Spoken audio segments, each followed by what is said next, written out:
Bonjour Irène. Bonjour Erwan. Alors, comme pour les autres vidéos qu'on avait fait ensemble ces derniers jours, l'idée de cet entretien, c'est de permettre à d'autres personnes de mieux connaître Psyché et son fonctionnement. Et du coup, l'idée d'aujourd'hui, c'est d'aller savoir un petit peu comment fonctionne Psyché. Donc, du coup, je vais te laisser nous expliquer un petit peu cet aspect-là. Ok, merci Erwan. Donc, Psyche fonctionne à travers un ensemble de processus pour, comme tu as dit, transformer au niveau subconscient les croyances, les résistances et les traumatismes qui nous bloquent pour atteindre nos objectifs. Et on appelle ces processus équilibration. Et chaque équilibration est un procédé avec un objectif spécifique. Il existe plusieurs équilibrations et chaque équilibration est une série d'étapes bien définies. Et le premier pas est celui de créer un alphabet pour communiquer avec le subconscient. Et pour faire ça, Psyche utilise le test musculaire. Et le test musculaire est utilisé dans beaucoup d'autres disciplines et ceci en démontre son efficacité. Et le test musculaire va nous permettre de lire le subconscient. Mais ce qui dénote une discipline n'est pas la manière de lire, mais la manière d'écrire. C'est dont le partenaire a besoin pour aller vers la solution. D'accord. Donc, du coup, si ce test musculaire permet de lire le subconscient ou dans le subconscient, qu'est-ce qui va nous permettre du coup d'écrire ou de réécrire dans ce subconscient?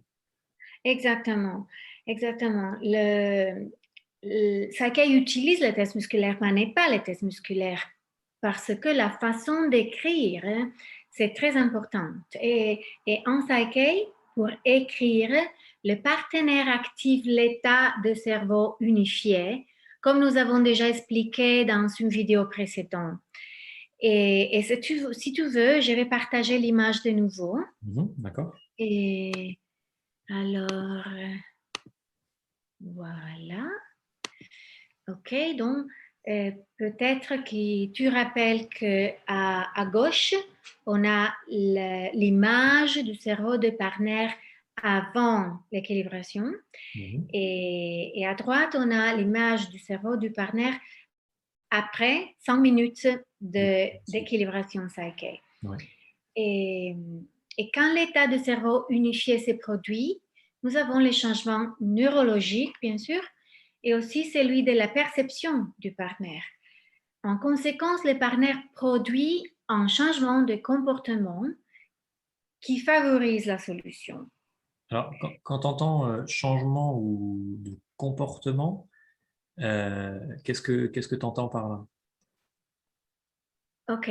Bon, ça veut dire que le partenaire devient capable de faire des actions différentes. Par exemple, dans ces cas précis, Mhm. le partenaire, avant d'utiliser Psyche, avait un conflit avec un collègue. Oui, Et l'objectif de l'équilibration était d'être plus neutre par rapport à le collègue.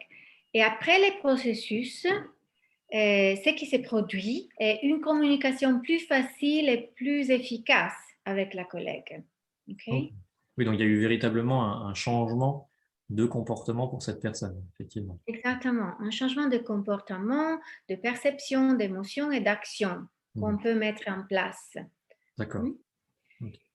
Et donc, Sake est très simple et direct et précis et il produit des résultats durables. D'accord. J'arrête de partager. Alors, effectivement, l'intérêt de Psyché, c'est de voir que ben, les changements peuvent être rapides, que ça se fait assez simplement au travers de cette création de l'état de cerveau unifié. Mais au-delà de ça, qu'est-ce qui va caractériser Psyché finalement de manière vraiment unique euh, par rapport à d'autres approches ou d'autres processus ou techniques qui peuvent exister aujourd'hui? OK, yeah. Oui, il y a beaucoup de techniques et je pense que il y a vraiment deux choses qui caractérisent Psyche. La première, c'est que le changement est permis seulement si notre partie la plus sage, le superconscient, confirme que la direction du changement est sûre et appropriée. Pour les partenaires, bien sûr, donc il est impossible avec Psyche de faire des dégâts parce que le superconscient du partenaire vigile sur chaque équilibration. Et la deuxième, c'est qu'une autre chose qui caractérise de manière unique Psyche est de conclure l'équilibration en activant une colle émotionnelle très puissante qui est la gratitude pour stabiliser encore plus les changements. D'accord. Ok, super. Bon, bah écoute, ça me semble assez clair en termes de fonctionnement. Euh, Si jamais il y avait des questions de la part des internautes, bien entendu, ils peuvent revenir vers toi ou vers moi au travers de nos sites internet respectifs. Moi, en attendant, je te remercie pour cette petite vidéo, cette petit entretien, et je te souhaite une bonne journée. Je te dis à très bientôt. Merci Erwan et bonne journée à toi et à bientôt.